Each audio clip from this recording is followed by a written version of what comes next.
Welcome back to the On Deck Circle podcast. I am your host, Nick Zaniboni, aka Nick Z. I'm with my co-host, Mr. Jason Beckner. Jason, how are you doing this evening? What is up, Nick? I was thinking to take a quick minute here and fill you guys in on some things maybe happening in my life. Yesterday. No, let's not get out of control. It's nothing too crazy. Yesterday, my wife's birthday. Oh, happy birthday, Mrs. Beckner. Yep. So we went out and celebrated kidless for a couple hours. Ooh, that means the kid's on the way, doesn't it? No. But we did some, things that normally normal adults do when they don't have kids, married couples. You go to Costco, go to Marshall's. Yep. However, after all the errands were ran, we went to a place called Cooper's Hawk. Is there Cooper's Hawk in Boston? No. What's that? It's like a chain restaurant, but they're a winery too. Okay. And so they have like this huge, extensive wine club program. And for a while, I've known of this program, but yesterday I pulled the trigger, got suckered in. We went there to do a tasting. It's like $10.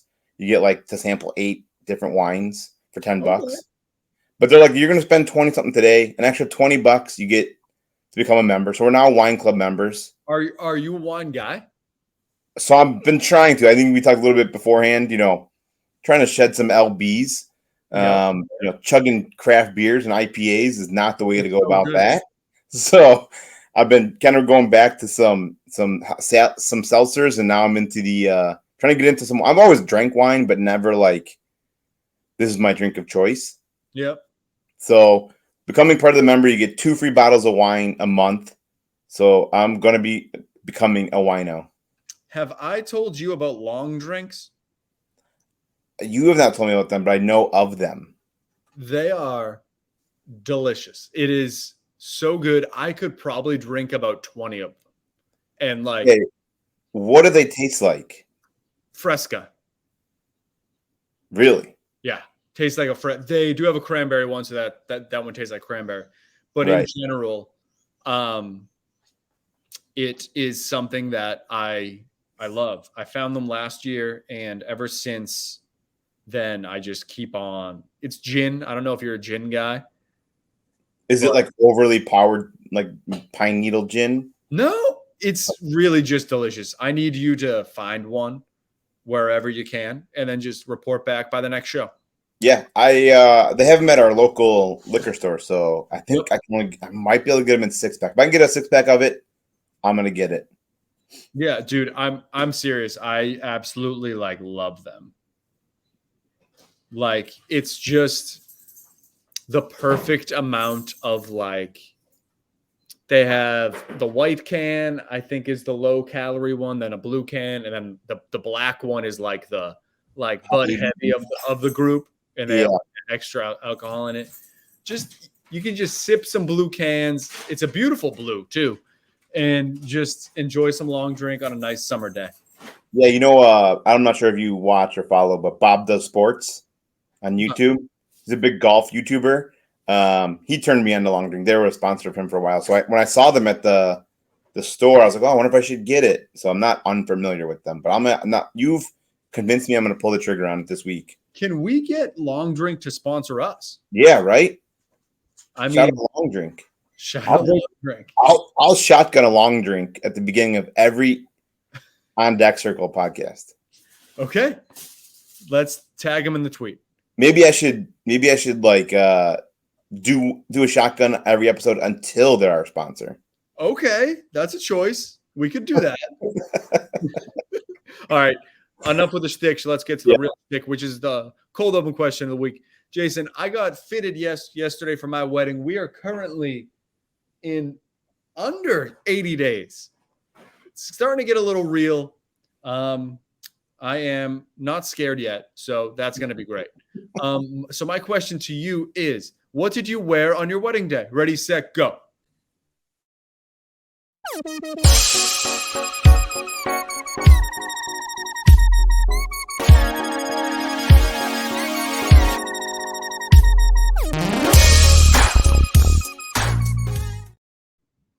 All right, Jason, let's hear it, Mr. Black Suit.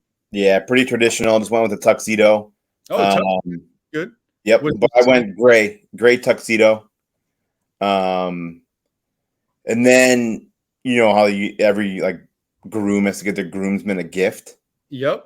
So I don't know how I even thought of this. It's kind of popular now, but 11 years ago, I don't think this was that popular. I went to Nike.com and did the custom shoes for all my groomsmen with their initials on the back of it.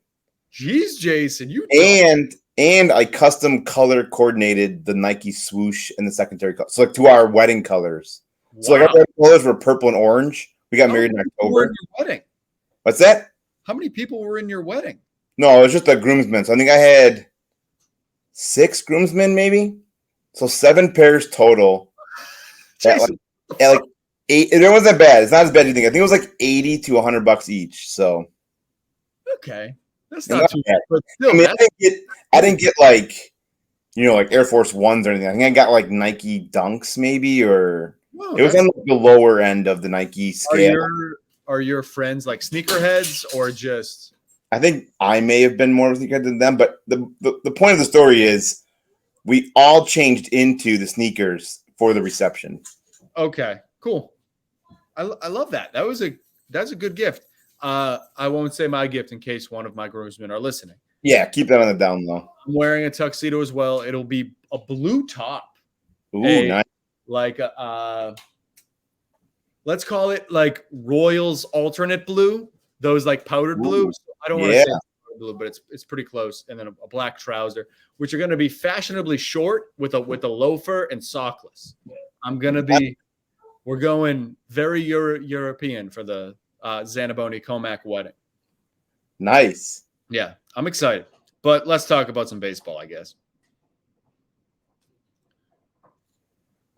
All right. Well, now that we got some wedding talk out of the way, I feel like there's almost like we're gonna be like an episode of a Bachelorette or something here with all this wedding talk. Don't tempt me. I'll fucking do it. Joe, give me a Bachelor podcast. I'll do it.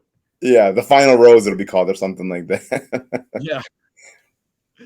But real quick, if you want to become a member today, you can sign up at fantasysixpack.net. You're going to get tons of great access over there. We got, access to waiver wire articles. We'll give you a ton of waiver wire pickups that you need for your week. We got DFS content from DFS Dave. Top rankings, all of our baseball rankings. We were ranked number 1 in the league last year, according to Fantasy Pros. If you want access to all that stuff, you can head on over to fantasysixpack.net/plans. Become a member today. That is the business part of the episode. Today, we're going to talk a little bit about some rookies and where they kind of stand and where they're, heading and trending on the Dynasty rankings. A couple of big names we're going to talk about today. But before we get into the Rookie Risers, I think, we used to do a news segment, I feel like, on this show. And we'd always kind of kick off and do a little bit of news or those hot topics of the week. For sure. And I think, what bigger news than, Jacob deGrom yet again hurt, this time requiring Tommy John surgery.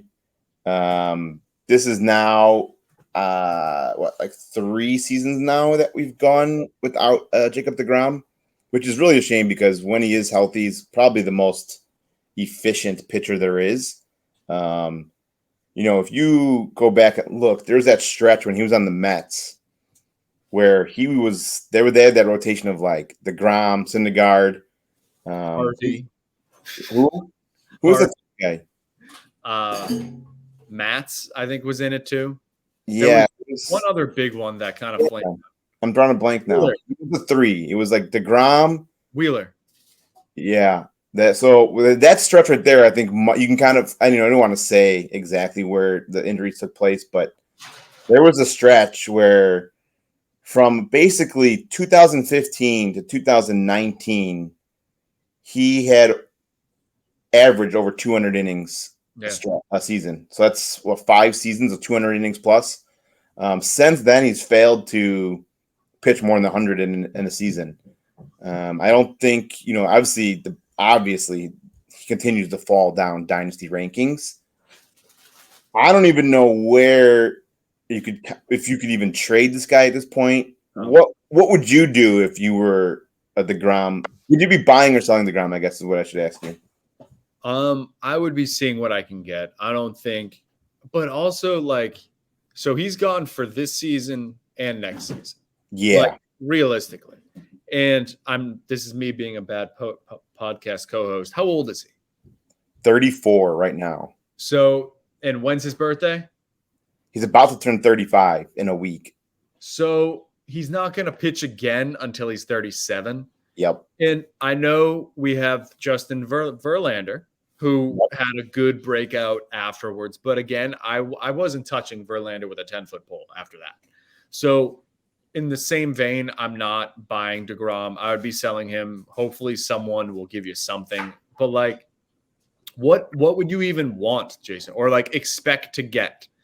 Because it's just such like because you're not going to, the person that would want deGrom even now is a win now team. Like if deGrom wasn't hurt, even selling him would be like you're only trading for a win now. And I don't know who would even want him. Like you're not going to cut him, obviously, but it's just like such a gray area to me, at least. Yeah, I mean his value right now, like I said, he's about to be 35. His dynasty value is it's in the dungeons, the dwellings of the rock bottom. The only reason I ask is a trade did go down for deGrom in one of my leagues. Oh, okay. Was it post surgery? I mean, post news? Yes. Yep. Basically, guy, I'm selling him for whatever. I'll take the best offer. Send me your best and greatest offers, and I'm gonna tell you right now what that offer was. Did you send what's that? Did you end up sending him one or no? No, I didn't, because I didn't want no part of them. But so the deal was Jacob deGrom and Luis Ortiz, starting pitcher for. Oh, sorry, no, not him. Just Jacob deGrom. Okay. For Emmett Sheehan and Josh DePaula. Okay. Yeah. That's it. So basically, 2 top 150 prospects. Yeah, dart throws at that point. Sheehan's kind of working his way up, but yeah. Yeah, so that's where he's at right now, as far as in my leagues where I've seen deGrom be sold at. And again, at that point, the guy that sold him was a win now guy. Yep.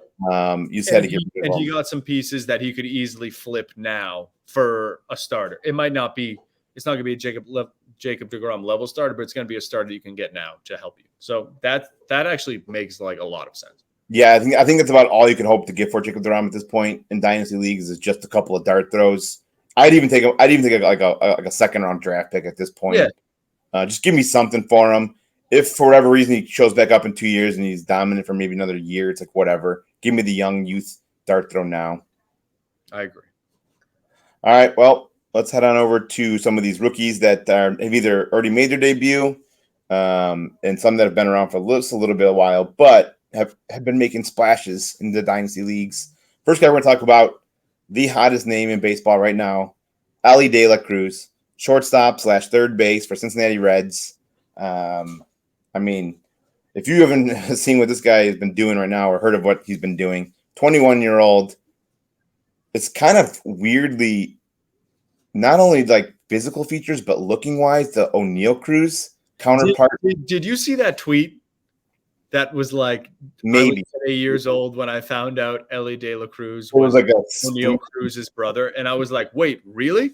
And then like I didn't go deep with it, but I just looked at the replies and I was like, "Well, his last name is De La Cruz, not Cruz." Right. But I thought it for like maybe 5 seconds. Because I mean, they're weirdly similar looking. Type of player. Both tall, similar, fast, tall players. Both play shortstop, which is uncommon for the shortstop position to be super tall. But yeah, so through his first 6 games now, 8 for 22, so that's a 364 average, 3 extra base hits, 7 runs, 5 walks, 3 stolen bases. He's also recorded the fastest sprint speed on a hit in the MLB this year at 31 feet per second. I don't know what that equates to in a 40-yard dash time, but it's got to be low 4s, right? Like, yep. It's probably like a 4.4, 4.3. Yeah. Yeah, I mean, the speed's legit. Last year in 2022 is when he really broke. I mean, most dynasty people knew of him, but last year was really that breakout season. 28 home runs and 47 stolen bases across 3 leagues last year. Again, I think the biggest knock that everyone's going to talk about is the strikeout rate, which is still high. That's fine. I mean, we're talking about. I mean, for the most part, I don't know the league average, but most guys are striking out at 25% or higher, unless you're obviously the advanced approach to the plate guys. But if you can get 28 home runs and 47 stolen bases, I don't care if you're striking out 35% of the time. I want you on my fantasy team. Exactly. But I mean, I'm pumped for him. He's good, and there's such like there's certain players. It's called I'm going to call this my group chat theory. My friends in my like home friends group chat, not gigantic baseball fans. They'll like go to a Red Sox game to like drink and like catch a game. But when I get texts in that group chat, and they're like, "Hey Nick, who's this?" I'm like, "Yeah, he's one of those guys that he's going to be all over SportsCenter. People will be tired of him, but like he's just so good and so fun. Him running out that single the other day, like it was a ground ball to first base. And he ran it out, and it was just absolutely ridiculous. And did you see the kid that caught his home run? Yeah. Dude just wanted pictures with him and his homies with De La Cruz, and it was just so great. It was great. Like he could have had so much more, and he was like, "Nah, just like give me something for the gram." That's all he wanted. Yeah. And I mean, he did give him a bunch of signed bats and balls. Yeah. But yeah, that was awesome. Friends like that kid. yeah, exactly. With Elly de Cruz, I mean, we talked about him a couple weeks ago on that top 10 prospect. Obviously, he's going to graduate from that. You know, he's a bit of a boomer bust prospect with me, which he's either going to fail miserably and just be striking out 40% of the time, which I think is the most outcome that's probably going to happen is he's going to be like the next big, huge, superstar in this league. I don't want to say like Acuna-esque, but like, that same, like he's got that swagger. He's got that ability to like change a game, get on base, steal second, steal third. All of a sudden you're generating runs that way. This guy, I don't know where, maybe, it's still new, but I think he will eventually be, maybe even by the end of the season or beginning of middle of next year, top 10 dynasty asset. Him or Bobby Witt? Quick, go. That's tough because Witt's been kind of struggling. I'm going to go De La Cruz. Okay. There we go. Next. All right. From one, guy that just got up, small little cup of coffee, to a guy that's now, just catapulting himself into superstar status. Corbin Carroll of the Diamondbacks. So, I don't know, you probably didn't see or follow our TikTok, but Dave put out I did see that. They put out a TikTok. I've never met someone that has less charisma. Yeah. Like Corbin Carroll. He is the opposite of the Riz King. He's like the Riz gesture. I just found out what Riz meant like recently. I asked some kids. But come on, I'm older than you and I know what that meant. You knew what Riz meant? Yeah, charisma. Yeah, had no idea that Riz was a shortened term for charisma. Every time I always hear these slang words, and then I just found out it's just short for something. I'm like, that's so dumb. It's cool, but it's dumb. Baby Gronk on our podcast. Maybe Dad can reach out to us. Yeah, like I'll Riz your son up. Baby Gronk's dad is making the rounds on Twitter right now. Not for the right reason. To get my DM. But back to Dave, the Riz, the anti-Riz. He pushed Corbin Carroll up to number 3 in his dynasty asset ranking or dynasty rankings, behind only Ohtani and Acuna, I believe, right? Yeah. Yep. Just now pushed him ahead of Julio Rodriguez. I don't know. It doesn't really say previous where he had him ranked previous, but I'm pretty sure it's probably a pretty big jump. Yeah. Because he was decent last year. This year he's on just a whole other level. Do you think he's third overall dynasty prospect or asset? That's tough.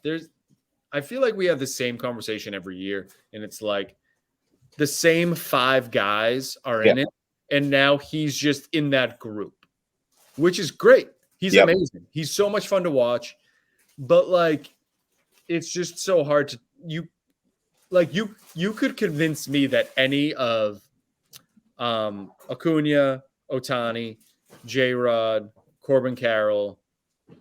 I can't think of a fifth right now. Tucker. Yeah, sure. Tucker could all be number one. Like, you could make the argument. I'm not saying that Tucker is number one. I'm saying all of those five could legitimately be you can make the case to be a number one. So for him being three, no. Yeah, sure. But you can make an argument for even like Vlad could be in there. Like, maybe not this season, but like in general, there's so many great players in the league right now, and they're all so young. And it's really just like, it's a really great time for the game. It's really a shame they're not like marketing. Like, I know. I didn't know the Diamondbacks were in first place. Like, yeah, they're like a surprise team of the year so far. Yeah. Oh, Tatis. Tatis should be the fifth one. But anyway, it's just like they have so many young superstars currently. They need to do a better job at marketing them. So, yeah, sure. Put him at 3, put him at 2. I don't care. He's a great player, and I love watching him. Yeah, and we always knew the speed was legit, right? And the hitting for average was legit. I think right now, to me, at a major league level, the power is what's kind of jumping off the page to me. He's slugging almost 600. He's already got 13 home runs in his first 62 games. So I mean, he's almost on. He's basically on pace for 30 home runs, and he's got 20 stolen bases already too. So I think we did the game show a couple weeks ago, and I think he wasn't on pace for 70 steals, but there were 2 and one of them was Acuna. He's not that far off from Acuna's numbers, other than stolen bases. Acuna just hit his 13th home run yesterday, I think. So he obviously has 28 stolen bases compared to 19 from Corbin Carroll. But I mean, this is a guy that's only in his second year, where Acuna is now, he's kind of been there around for a little while. So I could see, he's obviously back-to-back in Dave's rankings with Corbin Carroll and Ronald Acuna, because I think when it's all said and done, he can probably put up Acuna-esque numbers here, going forward. Could Carroll win MVP? I think he could. If he keeps this pace, and I mean, like when you think about it, Acuna is kind of like his only competition, and he's not the most healthy guy. Right. So, like, if Acuna gets knocked out for like a couple DL stints, he could sneak up there. Yeah, I mean, right now he's got a 389 OBP, but his WOBA, which is the weighted on base, is 411. That's tied for third amongst all outfielders or all hitters, and he's tied with Acuna. I mean, I know WOBA's not like but it's something. Yeah, it kind of is like an outlier. It kind of shows you like he's getting on base and not just like the cheap way either. Yeah, and that might be a good, like, I'm not saying writers vote this way, but like a different name, So yeah. Keep an eye on that. Let's put a pin in it. I know that I brought up the trade, or who you would trade for deGrom. The reason I was going to talk to you too about Corbin Carroll is the trade was offered to somebody with Wander. And so let me know what you think of this deal and if you would take it or not. Let me pull it up here real quick. Okay. Wander Franco, Kyle Tucker, and Riley Green for Corbin Carroll, Lindor, and Glasnow. Probably not. Yeah. I'm as much as I want to have a piece of Carroll, giving up now basically 2 top 5 dynasty assets and Tucker and Wander. Well, Wander's not top 5, but top 10. I'm sure now he's like having a huge season himself. I want Corbin Carroll, but I don't think at that price, because we know Glasnow is not going to do anything. If I would even do Tucker Green straight up for Carroll, just like that's like too much of a giving up 2 guys that are both like right. Realistically, Tucker and Carroll are going to have the same ish. That's what I was going to say. Yep. It's just kind of like selling high on it. Yeah, and Tucker probably has a one up on him on the power too. So yeah, did that deal happen? I don't think so. It was offered to somebody. They were asked. No. It was asked in our Discord. So if anyone was out there looking to become a member, that's the type of conversations we're having in our Discord channels. Become a member and you can be part of that conversation. I'll have to check it out. Maybe I'll drop some knowledge on these people. Yeah. I think now we need to jump over to one of our favorite topics maybe your favorite topic on this podcast. I can't get my mask right now. What? All right. You gotta have the mask, man. I purposely bring in these. Not only is Yoshida one of the top performing rookies, he's on the Red Sox, which is your team, and it gives us an excuse to bring out the Boston Red Sox luchador. Yoshida had an amazing month of May, and I'm almost at a point now where I think I've been saying this for a while now.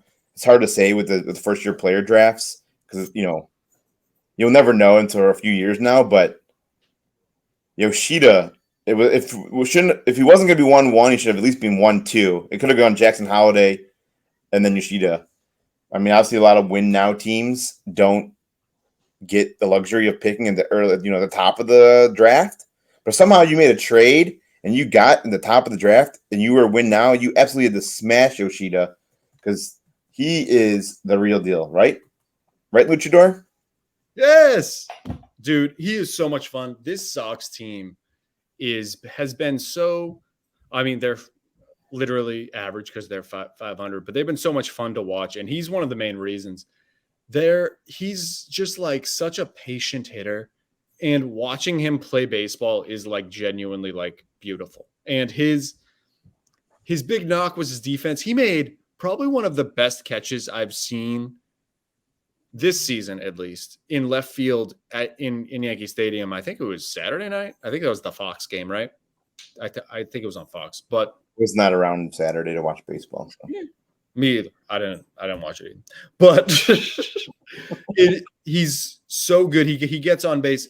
But Jason, I have a sad Yoshida story. Tell us it. I think I might have you ever had one of those trades that just like eats you alive? And like each day you think about it and you'll look at the guys you traded on the other team and then you'll see how good they're doing. And then you'll look at the guy that you got in return and you're like, he's not as good as I thought he was going to be. Bro, you're talking about a guy that traded Mike Trout when he was like he was barely a top 100 prospect. Yeah, that's tough. Yes, I know that feeling. So, young Nicholas traded for a pick. I think it was, Jason, it was probably like pick 9 or maybe pick 11. And Yoshi was on the board. I take Yoshi. Mm-hmm. Set it, forget it. Amazing. I'm excited. Yep. The one and only Jake Devereaux slides into my DMs. Your boy. My boy. The Logan O'Hoppe. Supposedly your boy. Oh. And he knows I love Tristan Casas. I do love Tristan Casas. I still love Tristan Casas. Tristan Casas is going to be great. Tristan Casas. And I get a message, and he goes, Yoshi and Hader for Tristan Casas. I think, this is my chance. If Casas was in this draft, he'd go 1-1. So I pulled the trigger. Yeah. And ever since then, I've just been so sad because I don't have any Yoshi shares, but I am a Red Sox fan. So that is where I took solace in this is if Yoshi does good, the Sox are doing good. But that's my sad story about Yoshida. And a lesson to everybody. If Jake Devereaux offers you a trade, especially when it involves a Red Sox, yeah, you don't. Same with Ian Cundall. If he's offering you a Red Sox prospect, you're like, well, you run Sox prospects. Maybe I shouldn't trade. But all in all, I'm excited about Yoshi. He's gonna be great. What I do love is how I think there was that one tweet that was like, "This is the worst contract ever given out to like an international player," and like, come on, yeah, get out of here with that hogwash. Wholeheartedly living up to every dollar he's getting paid. Yeah, he's so great. He's not playing tonight though, which bums me out because they're gonna destroy the Rockies this week.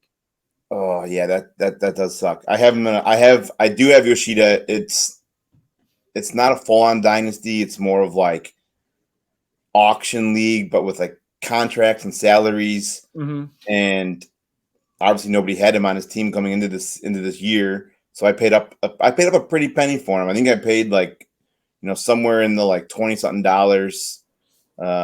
for him, which I was at the time I was like, yeah, whatever. I need an outfielder. We start 5 outfielders. I'll pay a little bit extra for him, not knowing what I was getting. And now I'm just like over the moon for Yoshida. I'm all for Yoshida.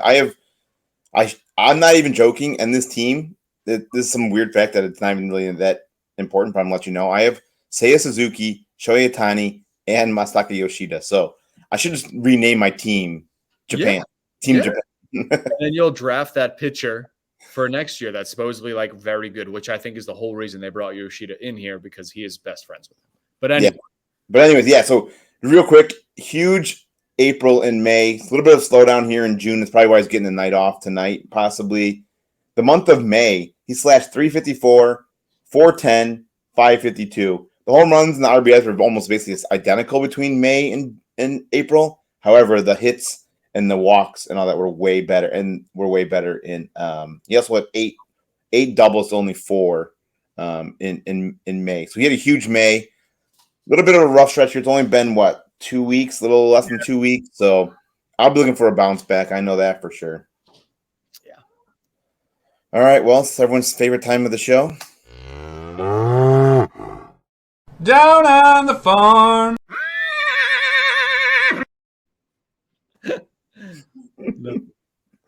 No. Get out of here with this. Get out of here with this. We'll go from luchadors on riding a high. I'm gonna knock the luchador back down a little bit here. We're going to talk about Drew Thorpe, right-handed pitcher for the New York Yankees. Actually, the Yankees' number 6 prospect. Gonna be honest with you, I didn't even think about your feelings when I picked this guy. I was just kind of scrolling through, some top. I'm gonna pick a Cardinal next week. Hey, I'm fine, man. I when it comes to baseball, I'm actually a bigger baseball fan than I am a Cubs fan. So we'll go on and talk about that. I honestly, I didn't even think about him being a Yankees and you being a diehard Red Sox. Anyways, he's the Yankees' number 6 prospect according to Pipeline. He was their 2nd-round pick last year. It's like a big 6'4", tall, lanky guy. He's having a great season so far. He's got 10 starts. He's got a 30% K rate. He's also a big, huge strikeout guy in college too.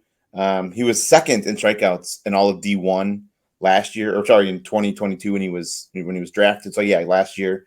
He's not overly powerful with the velocity.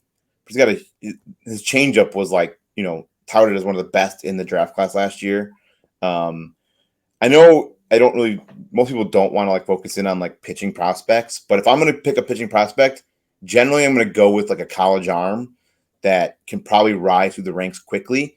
Nothing worse than sitting on a prep arm or high school arm for 4 years. And they get Tommy John and then they're good. And then then they're not on your team. Yeah. So then you just now wasted 6 years of this guy, of your, a roster spot on your dynasty team for some prep arm. So if I'm going to target, it's the college arm. That's why. It's the college arms. Right now, I don't know how to pronounce it. Skeens from LSU.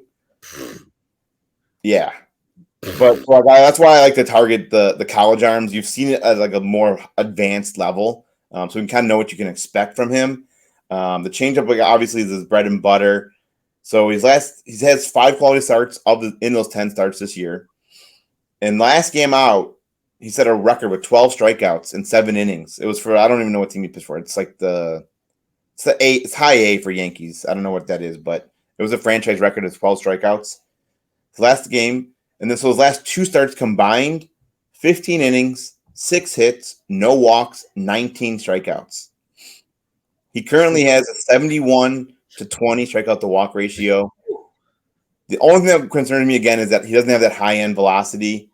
But hey, there's not a lot of guys that not everyone has to have a high end velocity to have success. If you can get those great secondaries for strikes and get some chases and some whiffs, yeah, that's all you need is whiffs.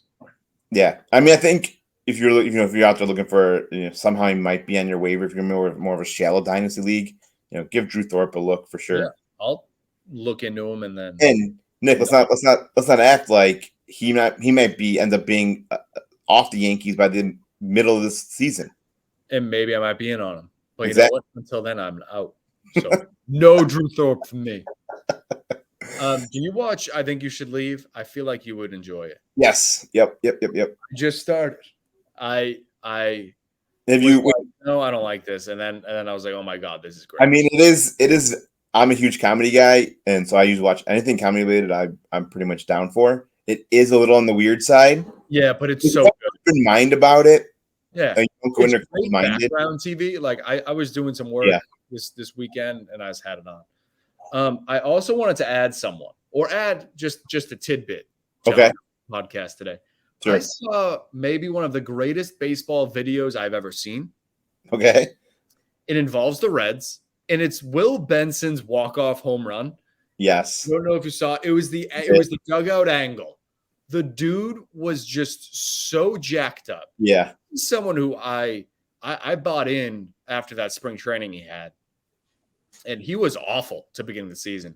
But I thought he'd be a good honorable mention to some rookies and how yeah. Since May 26th, when he got called back up, he's 13 for 36, slashing 361 with an OBP of 425 and a 925 OPS. Just like he could be a guy that is going to sneak into like that like second, third tier of like star-ish just because of that charisma that we see. He is the Riz God. That celebration, it wasn't as big of a moment, but it was very close to the like Jose Bautista. Yes. Especially playoffs. because the excitement in Cincinnati right now is so high, and they still have another top prospect to come. Like, they are going to be so fun for such a long time, and they're going to be a team that I'm going to look at the schedule, see if they're come to Fenway, and I definitely want to see them. Fun fact, I actually own Will Benson in 30 Rock, so. Oh, do you want to trade him with me? If you got a pitcher, I'm in need of innings, so. Hold on. Live trade. I just traded for Tristan McKenzie. I'm not trading Tristan. Oh, yeah. Was that with Dave? Jay, how about this is perfect. Wes Nesky. Do it. Let me think about it. Yeah, that's not far off. That's not far off at all. All right. See you, Jason. Later.